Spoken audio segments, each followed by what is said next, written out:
Shut up and sit down.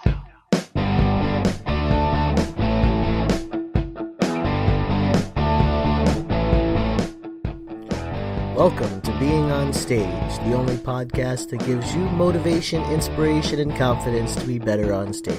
No matter how you entertain, sing, dance, band, comedian, public speaking, MC, drag, burlesque, performance art, or street performer, this is the show for you. Hey rock stars, Reggie Dawson, welcome back to the show. Thanks for tuning in. It has been a little bit longer than I like to go between podcasts. I had a little bit of family stuff go on. My mom was in the hospital. Holidays are coming up. It's a big time of year at my day job. We manage some insurance plans, and it's an enrollment season right now. So it's been a little crazy couple of weeks, but the show must go on, as they say. So here we are going on. About a week ago, maybe a little bit more, Hugh Jackman actually went on the Today Show, and he announced that he was doing a world arena tour. Now, I thought it was kind of funny because the first thing he said was, it's not Wolverine the musical, which I think that would be a pretty sick musical, to be honest and to be fair. But he announced that he was going on a world arena tour. We looked up my wife and I, we looked up some of the dates and everything, and we're going to try to go to one around next summer. I think he's coming to Atlanta, he's got like one in Atlanta and Tampa, and both of those are fairly close. So we're going to try to go. But one of the things that really caught my attention about the interview, and he's sitting there with like Hoda and Carson and Al Roker and, the whole Today crew. And Hoda turns to him and she goes, how do you make it feel intimate when you're in, when you have a crowd of that size? And I have to say, I'm pretty sure I was jumping up and down and like cheering when he gave his answer because, first of all, the man's a genius. He's an incredibly talented actor, singer, artist. The man's incredibly talented, but his answer to that was like, I felt an immense connection when he gave his answer. He said that, whether you have a crowd of 300 or 3,000 or 13,000, you have to treat it like a celebration. And he said, when I come out on stage, I immediately look down, I lock eyes with my wife, and then, I treat everyone there as if they're a part of something, and as if, and this is the part that got me. This part gave me goosebumps. He said, you have to, and I'm sorry, it's not a direct quote here. Like I'm paraphrasing everything because I'm so excited, and that's just what I do. I embellish. But along the lines of what he said was that you have to make people feel like something can happen there that will only happen there. It will only happen that night. And I'm telling you, I get goosebumps right now. Like I'm getting goosebumps just talking about this response to the question. So like, how do you make it feel intimate? And his answer was specific to like big arenas. I mean, he's performing in front of, Madison Square Garden, American Airlines Arena. That's the one down south where I am. Just huge arenas, and I apologize, I can't even think of all of them, but huge arena. Think of the biggest arena near you, and that's where he's gonna be. But he does these huge arenas, and that's where he's going. And so he's talking about how to make that feel intimate, and I think that's great. I think it's really great to know that you can make a large arena feel like an intimate show and make that connection with thousands of people at once. Most of us, however, we may not get that opportunity in our lives. And that's not because we're not talented. That's just because that is an incredible opportunity, and maybe 1 in a million people get to experience that. And maybe not even that. Maybe 1 in 10 million people. So a large arena, we may not all get to experience that. And that's not to say we're not talented. It's just, come on. It's, the Garden. Or Madison Square Garden. I always get them mixed up, so apologies for my Bostonians and my New Yorkers. I always get the two gardens mixed up, so my apologies. But either way, he's actually going to be at both of them, so I guess it doesn't really matter which one I'm talking about. So I get excited, and when I get excited, I kind of babble a little bit. That's part of the reason I got a podcast. Anyways, so making it feel intimate, and large arenas is wonderful, but not all of us get to experience that, and we're back on track. So for those of us, that are not going to be performing in front of thousands of people at the Garden or Madison Square Garden at the Gardens. How do we make it feel intimate for us? And the thing that gets me is it's the same thing. Like it is so much the same thing that you do in front of all your crowds. It's almost stupid how repetitive it can be.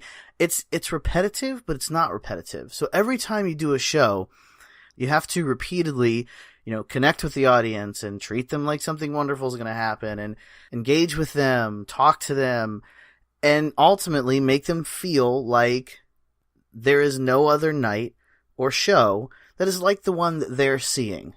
And I think that the way he defined that is incredible to me. Like, it put everything into perspective, and I wanted to kind of draw that out on this podcast because, I talk a lot about how to connect with your audience and how to make it a show and how to make it bigger and better and how to, make sure your audience is engaged and make sure they, want to follow you and they're connected to you and how to make your show really like great.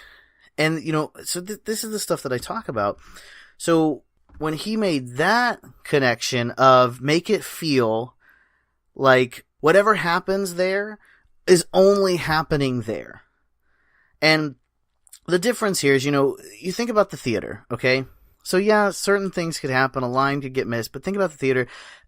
Generally, if you go see a show at the theater, you're going to see really the same show each time you go. Each time you go to the theater, you're going to see about the same show. Like, if you see the Nutcracker once, you've seen it twice, you've seen it 1,000 times. It may be different performers, but generally the show is the same. Okay? And I'm not bagging on anyone that performs the Nutcracker. Don't get it wrong. It's just an example because of the time of year and it's on the mind. But when you're a performer and you have the ability to, vary your performances and change it up every once in a while and treat the show as if it's entirely unique, because generally that's what it is. Each show that you do is unique, and your job as the entertainer, your job as the performer is to make the audience feel like that show is unique. Make them feel like that connection that you're making with them, the things that you're saying, the stories you're telling, the maybe you're joking around with someone in the front row, the whatever you're saying or doing, or even some, jam session that you do, it's gotta feel like it is different every single time. That's why people keep coming back. And I'm gonna refer back to my summertime experience. I went to see Dave Matthews Band for the first time. They're another one. Every single show you go to is different. They don't even do the same songs, truthfully. Like, most of the time, when a band goes on tour, they generally do the same songs every night, but they vary up. Like, maybe they'll have a jam session during this song, maybe they'll have a jam session during that song, maybe they'll, do a little special intro here, whatever. But Dave Matthews Band, they vary every single night is a different show. Like, if you went to every single, this is my friends telling me this, like, I'm only repeating things that I hear. But if you went to every single show on their tour, no two shows would be the same. And that is how you should make your audience feel. I mean, it may or may not be the case. Like, truthfully, you may find yourself doing a repeat show. And that's okay, as long as, it's a different venue, it's a different crowd, maybe even a different city, things like that. That's going to happen, and that's okay. But you have to make them feel like it's a unique experience. You have to connect with them in a way that you're not going to connect with another audience. And it's not to say that, one audience is better than another audience is better than another audience. It's to say that you have to connect with each audience as individual audiences. I hope this makes sense, because I'm just kind of going on a rampage here, because I just rewatched the interview with Hugh Jackman on the Today Show right before this podcast, just kind of like refresh my memory. And so it's got me kind of like, whoo, it's got me kind of excited all over again. Because, like, all right, let me level with you guys. Like, I'm not some big pop star. I haven't toured the country. I haven't, performed in front of millions of people. I haven't done any of that. I'm a local performer. I've kept it local my entire career. I've never performed in front of more than probably 1,000 people, but I share things that I see, and I share things that I learn from others. And that's the whole purpose of this podcast is, sharing things and drawing things to light. And, I'm always learning, and I just want to share what I learn with you guys. So what I'm saying is, I'm not this big star, giving you guys this advice. So when I hear, someone like Hugh Jackman, or, when I read the book by Livingston Taylor, Stage Performance, when I see and hear the things that I talk about and the things that I share being echoed and kind of like reinforced by celebrities and people that have been there and people that are performing in these huge arenas, like it really makes me feel good. It really makes me feel like I'm sharing stuff of substance, and it's all true, guys. Like you can ask performers, you can look up videos and interviews of people that have talked about, performing on stage, and everything that I share, like it's all real. Like it's all real and it all works, and it's exciting to hear it, reinforced and kind of echoed, and it's almost like validation in a way. And I'm like a little kid in like a candy store right now, because I'm a Hugh Jackman fan. All right, it started with Wolverine. I'll be honest with you, I was a Wolverine fan, but I like Hugh Jackman, and I really liked him in The Greatest Showman. I have to say, I think he did a phenomenal job. But storyline aside, like I get the controversy and everything like that about the movie versus real life and history, but I think he did a phenomenal job with the movie and the performing, and oh god, just the idea of a whole circus and that whole thing coming together is just, it was amazing. Anyways, the point here is that intimacy that I was talking about and that he was talking about, and making it feel intimate and connecting with that audience is, one, he's right. You got to make it feel like a celebration. You got to make it feel like everyone there is there with you, and you're all in this thing together. I'm going to sound a little whoo for a minute, but you're all in this together, man. Like you and your audience and everybody, you're feeling this energy and you're experiencing this show together. Even though you're the performer, you're in control and you kind of share yourself with them, and then you show them how to react, and you connect with them through that emotion and everything, and it's almost like a song and dance. Like you're almost like dancing with the audience just through your show. Like it's really it's phenomenal. I'm sorry, guys, it's been a while since I've been on stage, so this is like my itch, I guess. This is me going through withdrawals. But yeah, so you create that feeling, that energy, and that connection, and that in turn is where you get that, every show is unique. Treat this show like whatever's going to happen is not going to happen at any other show. Make your audience feel that way. Every show you do, it is unique because your audience is unique. So the feelings that you get and the energy that you exchange with your audience, it's always going to be different. It's always going to be changing, and it's always going to be something new. And you need to make sure your audience feels that way too. And how you do that is just through that connection. The things you say to them, share with them, keep it loose, keep it relaxed, and just, treat everyone like you're there for a big old party, and everybody there is your best friend.